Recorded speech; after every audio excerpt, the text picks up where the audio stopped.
Hai pecinta sepak bola tanah air. Kali ini Timnas Space akan menyajikan berita pilihan untuk kalian. Di antaranya, Erick Thohir buka suara terkait program naturalisasi Timnas Indonesia. Strategi hebat Sintayong dicuri negara lain. Indra Syafri disamakan dengan Sintayong. Dan media asing sebut Garuda jadi ancaman serius. Jadi, simak terus berita Timnas Space selengkapnya.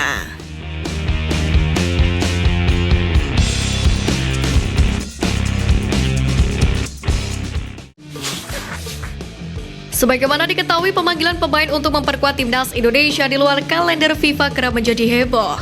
Sebab penolakan dari klub pun tak bisa dihindarkan. Namun ada salah satu pelatih klub BRI Liga 1 justru terbuka dan tidak menghalangi pemainnya untuk memperkuat Timnas Indonesia. Pelatih tersebut ialah Gilbert Agius, pelatih asal Malta yang kini menangani PSIS Semarang. Tentu pernyataan Agius itu berbeda dengan pelatih Persija Jakarta Thomas Doll yang kerap tak senang pemainnya terlalu sering dipanggil membela tim nasional. Bukan rahasia lagi bahwa Thomas Doll merupakan salah satu pelatih klub Liga 1 yang paling menentang keras pemanggilan pemain ke Timnas Indonesia di luar agenda FIFA. Terbaru 3 pemain Persija dipanggil Timnas Indonesia U24 untuk Asian Games, dan sebelumnya pelatih asal Jerman itu sempat keberatan untuk melepas ketiga pemainnya tersebut. Walau akhirnya dilepas juga. Di samping itu, Agius merasakan sendiri betapa bangganya dirinya ketika tampil mengenakan jersey Timnas. Oleh sebab itulah pelatih berusia 49 tahun tersebut menyebut bahwasanya Dewangga CS harus bangga jika dipanggil ke Timnas Indonesia U24. Kabar mengejutkan datang dari perhelatan Asian Games cabur sepak bola. Terbaru sebanyak 2 tim dikabarkan mundur dari ajang tersebut. 2 tim tersebut yakni Suriah dan Afghanistan U24. Hingga berita ini dibuat belum diketahui alasan 2 tim tersebut mundur dari Asian Games. Namun hal ini bisa dikatakan cukup mengejutkan. Seperti yang diketahui, gelaran Asian Games 2022 cabur sepak bola putra bakal dimulai pada hari ini. Sementara itu, apakah absennya Suriah dan Afghanistan bakal memberikan pengaruh untuk Timnas U24 Indonesia? Sepertinya tak akan ada dampak signifikan bagi skuad asuhan Indra Syafri. Pasalnya, Timnas U24 Indonesia menempati grup berbeda dari Suriah dan Afghanistan, di mana pasukan Indra Syafri tergabung di grup F. Sementara lawan yang harus dihadapi skuad Garuda Muda adalah Korea Utara, Kirgistan, dan Taiwan. Ketua PSSI Erick Thohir buka suara terkait polemik pemain keturunan di tim nasional. Seperti yang diketahui, kini muncul sorotan kepada PSSI yang gencar menaturalisasi pemain. Tak sedikit pecinta sepak bola tanah air yang menyayangkan hal ini. Pasalnya, Indonesia dinilai memiliki banyak potensi pemain berbakat. Menanggapi hal tersebut, ex-presiden Inter Milan itu meminta masyarakat harus berpikir secara terbuka, di mana program naturalisasi dilakukan demi memperkuat Timnas Indonesia. Selain itu, pemain-pemain tersebut juga memiliki hak untuk membela skuad Garuda. Apalagi, mayoritas pemain yang dinaturalisasi PSSI saat ini memang memiliki darah atau keturunan Indonesia dan bukan semena-mena pemain dari negara lain. Lebih lanjut lagi, Erick Thohir menegaskan bahwa naturalisasi sejatinya bukan fokus utama PSSI. Menurutnya, naturalisasi dan pembinaan harus berjalan beriringan. Salah satu penjaga gawang yang berstatus pemain Timnas akhirnya melakukan laga comeback bersama Persis Solo. Sebagaimana diketahui, Muhammad Riyandi telah absen selama 8 bulan karena cedera. Kiper bernomor punggung 1 tersebut langsung dimainkan jadi starter oleh pelatih Leonardo Medina ketika Persis Solo menang 2-0 atas PSIS Semarang. Di laga itu, Riyandi sukses membayar kepercayaan pelatih asal Meksiko tersebut dengan torehan clean sheet. Tercatat ada 7 penyelamatan krusial yang dicatatkan olehnya dalam derby Jawa Tengah. Pelatih Persis Solo, Leonardo Medina pun memuji setinggi langit penampilan dari pemainnya tersebut. Medina sendiri berharap Riyandi bisa terus berkembang dan meramaikan kembali skuad Timnas Indonesia. Di samping itu, Riyandi juga mengaku gugup di laga itu karena lama tak bermain. Kembalinya Muhammad Riyandi tentu memanaskan persaingan memperebutkan posisi penjaga gawang utama skuad Garuda. Sejauh ini sudah ada 2 nama yang kerap jadi kepercayaan Sintayong sebagai kiper utama, yaitu Syahrul Trisna dan Dadeo Argawidata. Selain itu ada juga nama Hernando Ari yang kerap menjadi andalan pelatih asal Korea Selatan tersebut. Muhammad Riyandi sendiri berpeluang masuk ke dalam timnas Indonesia untuk kualifikasi Piala Dunia 2026 jika memang benar mampu mempertahankan performanya dengan apik. Timnas Indonesia senior akan menjalani kualifikasi Piala Dunia pada babak pertama zona Asia, yakni dengan menghadapi Brunei Darussalam pada bulan depan.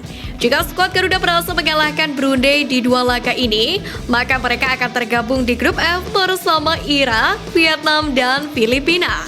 Berpotensi tergabung di grup yang sama, Vietnam tiba-tiba menyebut tim asuhan Sintayong itu sebagai tim ancaman paling serius. Hal ini menyusul kemenangan meyakinkan skuad Garuda atas Turkmenistan di FIFA Matchday September kemarin.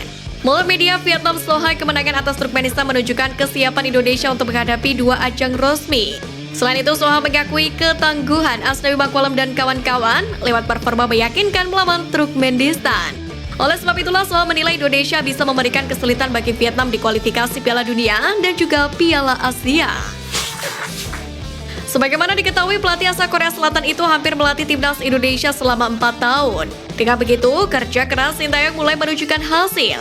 Tentu proses ini tidak datang dengan cepat. Pasalnya, Sintayong benar-benar membangun skuadnya dengan maksimal.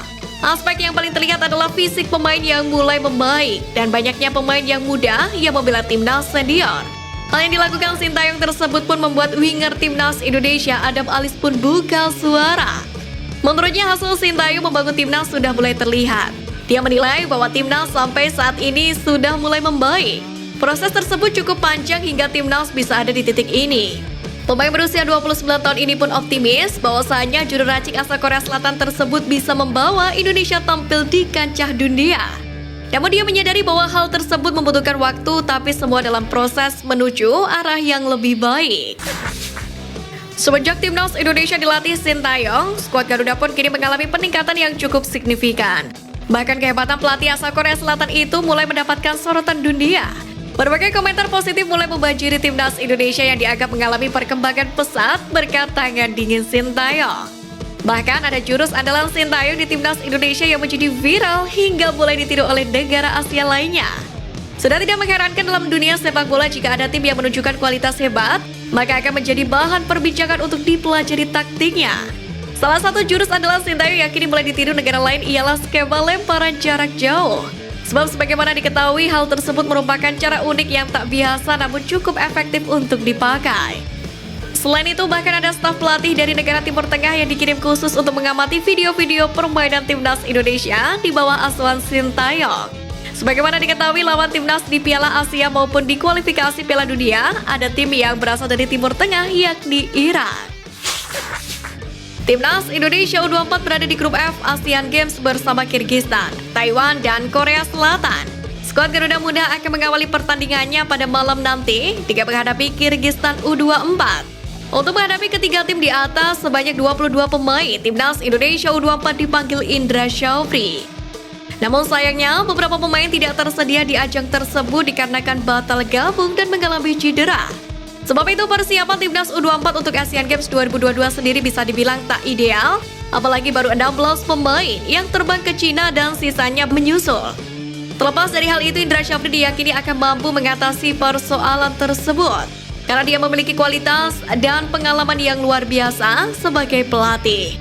Menariknya, posisi Indra Syafri sebagai pelatih Timnas Indonesia U24 itu pun disoroti oleh media asing asal Vietnam The Talk 24/7.